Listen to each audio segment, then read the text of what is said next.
Subscribe பண்ணுங்க. அப்படியே பக்கத்துல இருக்க பெல் ஐகானையும் பிரஸ் பண்ணுங்க.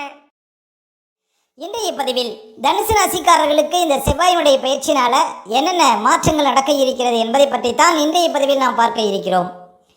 தமிழுக்கு விசுவாசு வருடம் வைகாசி மாதம் 23ஆம் தேதி முதல் ஆடி மாதம் 12ஆம் தேதி வரை, ஆங்கில தேதிக்கு ஜூன் 6ஆம் தேதி முதல் ஜூலை 28ஆம் தேதி வரை கிட்டத்தட்ட ஒரு 52 நாட்கள் பாருங்கள். ராசிக்கு 9ஆம் இடத்துல செவ்வாய் பகவான் சஞ்சாரம் செய்திருக்கிறார்.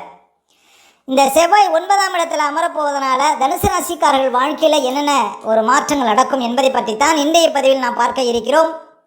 தனுசு பாருங்கள், காலப்புருஷ தத்துவத்தில் 9வது ராசியாக வரும். இந்த ராசிக்கு அதிபதி அறிவு தேவதையாகிய குரு பகவான் ஆவார். தனுசு ராசிக்குள் மூலம் நட்சத்திரம் 4 பாதங்களும், பூராடம் நட்சத்திரம் 4 பாதங்களும், உத்திராட நட்சத்திரம் 1ஆம் பாதமும் இந்த ராசிக்குள்ளே வரும். பொதுவாக தனுசு ராசிக்காரர்கள் பாருங்கள், செல்வந்தர்கள், அதிகம் படித்தவர்கள், அதே போல் இந்த இரக்கங்கிறது பாருங்கள் தனுசு ராசிக்காரர்களுக்கு இயற்கையாகவே இருக்கும். எந்த ஒரு காரியத்தையும் விரைவாக நடத்தி காட்டக்கூடியவர்கள். அது இன்னும் சொல்லப்போனால் செயலில் அதிக வேகம் காட்டக்கூடியவர்கள் பாருங்கள் தனுசு ராசிக்காரர்கள். அதே போல் முன்வைத்த காலை பின்வைத்து பழக்கமில்லை தனுசு ராசிக்காரர்களுக்கு. எப்போதும் வெற்றி வாகை சூடக்கூடியவர்கள் பாருங்கள் தனுசு ராசிக்காரர்கள். அதே போல் ஆச்சாரம், அனுஷ்டானம், தெய்வ நம்பிக்கை இதெல்லாம் பாருங்கள் தனுசு ராசிக்காரர்கள் கூடவே பிறந்தது அப்படின்னு சொல்லலாம். அதே போல் மற்றவர்களுக்கு ஆலோசனை வழங்குவதில் வல்லவர்கள், மற்றவர்களுக்கு குருவாக இருந்து செயல்படக்கூடியவர்கள், இதெல்லாம் பாருங்கள் தனுசு ராசிக்காரர்கள். சரி, தனுசு ராசிக்காரர்களுக்கெல்லாம் இந்த செவ்வாயினுடைய பயிற்சினால் என்னென்ன மாற்றங்கள் நடக்கும் என்பதை பற்றி பார்ப்பதற்கு முன்னால் செவ்வாய் பகவானை பற்றியும் ஒரு சில வரிகள் பார்ப்போம். நமது பூமிக்காரகன் என அழைக்கப்படக்கூடியவர் பாருங்கள் செவ்வாய் பகவான். உடல் உறுதிக்கும் மன உறுதிக்கும் காரகம் உள்ளவர் செவ்வாய் பகவான். அதே போல் வீரத்திற்கும் தைரியத்திற்கும் காரகம் உள்ளவரும் பாருங்கள் செவ்வாய் தான். அதே போல் ஒருவர் அதிகார பதவியில், ஆணையிடக்கூடிய பதவியில் ஒருவர் இருக்கணும் அப்படின்னா அவருடைய ஜாதகத்தில் செவ்வாயினுடைய பலம் சிறப்பாக இருக்கணுங்க. அதே போல் ஒருவர் பாருங்கள் உயர் பதவியில், அதாவது நீதிபதிகள் போன்ற உயர் பதவியில், இன்னும் சொல்ல போனால் இராணுவ தளபதிகள் போன்ற பெரிய பதவியில் ஒருவர் இருக்கணும் அப்படின்னா அவர் ஜாதகத்தில் செவ்வாய் பலம் பெற்றிருப்பது அவசியம். அதே போல் பாருங்கள், இந்த போலீஸு, இராணுவம் போன்ற நாட்டை பாதுகாக்கக்கூடிய யூனிஃபார்ம் சார்ந்த துறையில் ஒருவர் இருக்கணும் அப்படின்னாலும் அவர் ஜாதகத்தில் செவ்வாய் பலமாக இருக்கணுங்க. அதே போல் பொறியியல் வல்லுநர்களை உருவாக்கக்கூடியவரும் செவ்வாய் தாங்க. எலக்ட்ரிக்கல், ரியல் எஸ்டேட்டு, அதே போல் விளையாட்டுத்துறையில் ஒருவர் சாதிக்கணும் அப்படின்னாலும் ஜாதகத்தில் செவ்வாய் பலமாக இருப்பது அவசியம். அதே போல் மருத்துவத்துறையில் அறுவை சிகிச்சைக்கு காரகம் உள்ளவர் பாருங்கள் செவ்வாய் பகவான். அப்போ அறுவை சிகிச்சை துறையில் ஒருவர் நிபுணராக இருக்கணும் அப்படின்னா செவ்வாய் ஜாதகத்தில் பலமாக இருக்கணுங்க. அதே போல் ஒருவர் பங்க்சுவாலிட்டியாக இருக்கிறார், நேரத்தை சரியாக பயன்படுத்துகிறார் அப்படின்னா அவர் ஜாதகத்துலேயும் செவ்வாய் பலமாக இருக்குங்க. அதே போல் மங்களன், குஜன், பௌமன் என்று அழைக்கப்படக்கூடியவர் பாருங்கள் செவ்வாய் பகவான்.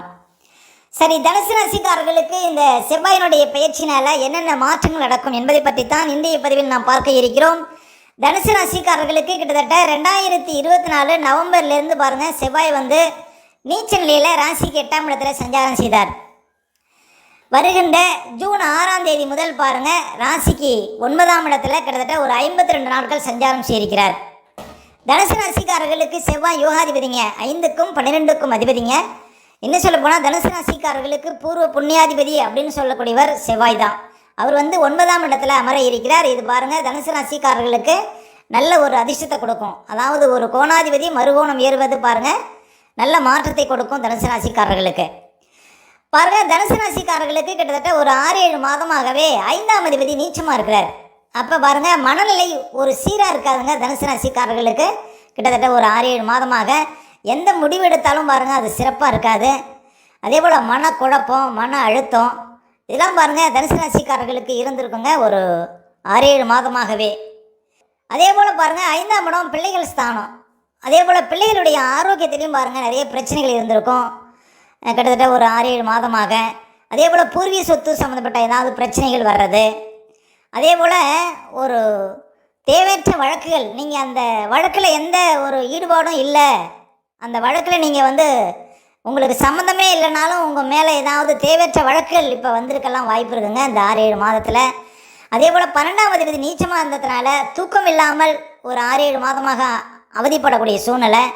கணவன் மனைவிக்குள்ளே ஒரு உறவு சீராக இல்லை அப்படிங்கிற ஒரு நிலைமையெல்லாம் இருந்திருக்குங்க. அதே போல் வெளிநாடு போகணும் அப்படின்னு நினைக்கிறவங்களுக்கு கிட்டத்தட்ட 6-7 மாதமாகவே பாருங்கள் தடைகள். அப்படியே வெளிநாடு போனாலும் ஒரு நல்ல கம்பெனி இல்லை, நல்ல சம்பளம் இல்லை, வேலைப்பளு, அலைச்சல், இது போன்ற ஒரு நிலையெல்லாம் பார்த்துருப்பீங்க தனுசு ராசிக்காரர்கள். அப்போ இந்த செவ்வாய் வந்து 8ஆம் இடத்துல நீச்சமாக இருந்ததுனால பாருங்கள், பல வகையிலும் சிரமங்கள், தனுசு ராசிக்காரர்களுக்கு குழப்பங்கள், வாழ்க்கையில் பாருங்கள் தடைகள் இதெல்லாம் இருந்திருக்கும் அப்படின்னு சொல்லலாம். கிட்டத்தட்ட ஒரு 6-7 மாதமாக. அதே போல் தகப்பனாருக்கும் பாருங்கள் சில கஷ்டங்கள், தகப்பனாருக்கும் பாருங்கள் ஆரோக்கியத்தில் பிரச்சனைகள் இதெல்லாம் இருந்திருக்கும் தனுசு ராசிக்காரர்களுக்கு. அந்த நிலை மாற இருக்கிறது. தனுசு ராசிக்காரர்களுக்கு ஜூன் 6ஆம் தேதியிலிருந்து செவ்வாய் ராசிக்கு 9ஆம் இடத்துல அமர இருக்கிறார். இந்த தூக்கம் இல்லாமல் அவதிப்பட்டவர்களுக்கெல்லாம் அந்த நிலை மாறிடுங்க. ஏன்னா செவ்வாய் 9ஆம் இடத்துக்கு போன பிறகு பாருங்கள் உங்களுக்கு நன்மை. அதே போல் கணவன் மனைக்குள்ளே இருந்த பிரச்சனைகளுக்கு தீர்வு கிடைக்கும். கணவன் மனைக்குள்ளே ஒரு ஒற்றுமை அதிகரிக்கும் ஜூன் 6ஆம் தேதிக்கு பிறகு. அதே போல் ஏதாவது வழக்குகள் உங்கள் மேலே இருந்தால் அந்த வழக்குகள்லாம் பாருங்கள் அதுக்கு ஒரு தீர்வு கிடைத்துவிடும். அதே போல் வெளிநாடு சார்ந்த விஷயத்தில் பாருங்கள் முன்னேற்றம் இருக்கும் ஜூன் 6ஆம் தேதிக்கு பிறகு. பிள்ளைகளுடைய ஆரோக்கியத்திலையும் பாருங்கள் உங்களுக்கு நல்ல ஒரு முன்னேற்றம் இருக்கும். அதே போல் ஒரு தெளிவு கிடைக்கும், எடுக்கக்கூடிய முடிவுகள் சரியாக இருக்குங்க ஜூன் 6ஆம் தேதிக்கு பிறகு. பாருங்கள் அந்த மனக்குழப்பம்லாம் மாறி ஒரு தெளிவுங்கிறது கிடைச்சிடும் ஜூன் 6ஆம் தேதிக்கு பிறகு தனுசு ராசிக்காரர்களுக்கு. அதே போல் தனுசு ராசிக்காரர்களுக்கெல்லாம் பாருங்கள் குரு பகவான் தற்போது ராசியை பார்த்துட்டு இருக்கிறார். குரு வீட்டில் சனி இருக்கிறார், சனி வீட்டில் ராகு இருக்கிறார். அப்போ தனுசு ராசிக்காரர்களுக்கு நீண்ட தூரம், அதாவது வெளிநாடு, வெளி மாநிலத்தில், இன்னும் சொல்ல போனால் வளர்ந்த நாடுகளில் உங்களுக்கு வேலை கிடைப்பதற்கு வாய்ப்பு இருக்குது.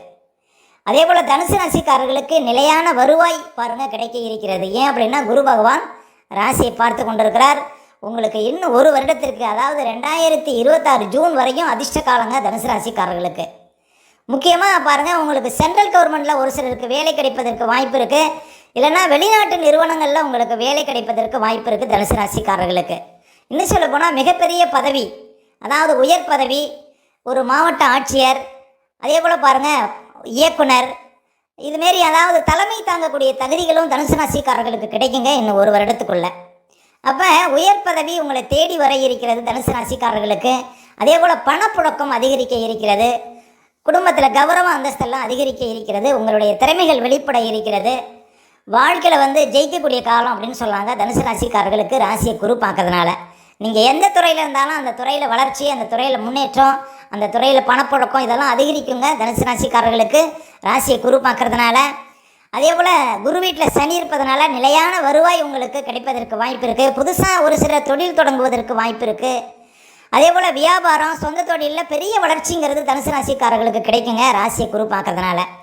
அப்போ தனுசு ராசிக்காரர்களுக்கு நீண்டகால பிரச்சனைகளுக்கெல்லாம் தீர்வு கிடைக்க இருக்கிறது. நீண்டகாலம் குழந்தைய பார்க்க முடியாதவர்களுக்கெல்லாம் குழந்தை தெரிக்க இருக்கிறது. திருமணம் ஆகாதவர்களுக்கெல்லாம் திருமணம் நடக்க இருக்கிறது. குடும்பத்தில் சுபகாரிய தடை விலகி குடும்பத்தில் சுபகாரியங்கள் நடப்பதற்கு வாய்ப்பு இருக்குது.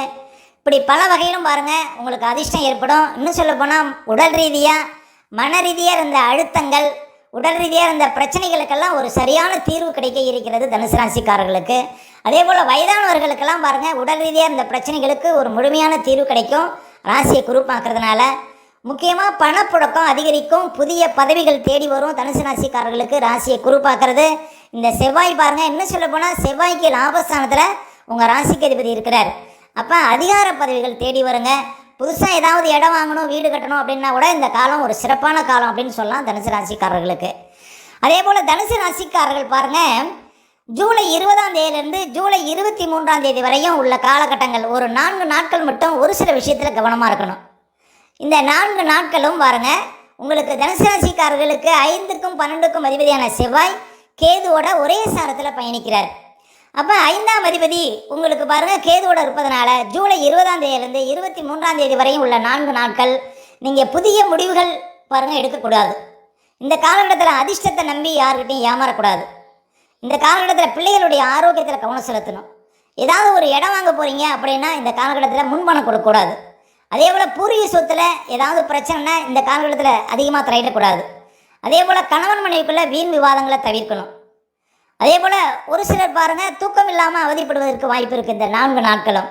அதே போல் கால் பாதங்களில் ஏதாவது சின்ன சின்ன பிரச்சனைகள் வருவதற்கு வாய்ப்பு இருக்குது. இடதுகளில் ஏதாவது சின்ன சின்ன பிரச்சனைகள் வருவதற்கு வாய்ப்பு இருக்குது. இந்த காலகட்டத்தில் கவனமாக இருக்கணும். அதே போல் 12ஆம் அதிபதி பாருங்கள் கேது நோக்கி போகிறதுனால வெளிநாடு போக போகிறீங்க அப்படின்னா இந்த 4 நாட்களும் ஏஜெண்ட்டுக்கிட்ட பணம் கட்டுவதை தவிர்க்கலாம். இந்த 4 நாட்களும் நீங்கள் வெளிநாடு செல்வதை தவிர்க்கலாம். அதே போல் இந்த காலகட்டத்தில் தேவையற்ற வழக்குகள் வருவதற்கும் வாய்ப்பு இருக்குது. இந்த காலகட்டத்தில் உஷாராக இருக்கணுங்க. இந்த ஜூலை 20ஆம் தேதியிலிருந்து 23ஆம் தேதி வரை இந்த 4 நாட்களும் பாருங்கள் மேற் சொன்ன விஷயத்தில் விழிப்பாக இருக்கணுங்க தனுசு ராசிக்காரர்கள். மேலும் தகவலுக்கு எங்கள் சேனலை மறக்காமல் சப்ஸ்கிரைப் பண்ணுங்கள். நன்றி.